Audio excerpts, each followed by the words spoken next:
see that the pump, you see that the fuse box is now, the second time is $27 Hi, I'm Tony Bancroft, research analyst at Gabelli Funds. With the increase in kinetics of the Russo-Ukrainian War, the defense industry has seen significant movements across the board.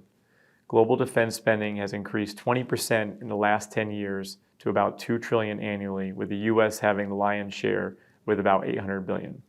China has over doubled its defense spending in the last decade and could be on pace to eventually match the US.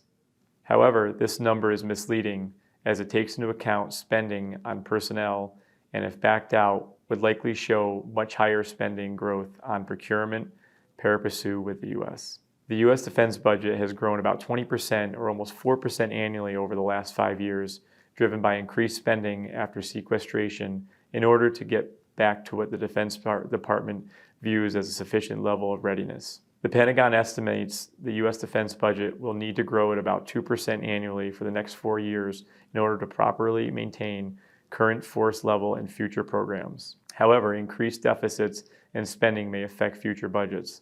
Nevertheless, the historic evidence suggests that recessions do not necessarily lead to decreased funding for the Pentagon. Rather, budgets are generally stable and mostly impacted by post-war spending declines.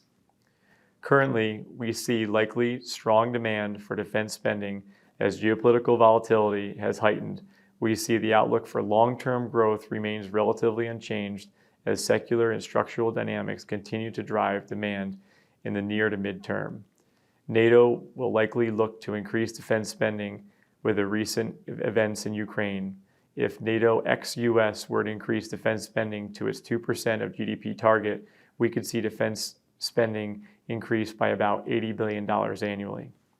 In summary, we view the defense industry remaining relatively stable and expect more growth as the US and NATO allies prepare to deal with newly aggressive adversaries.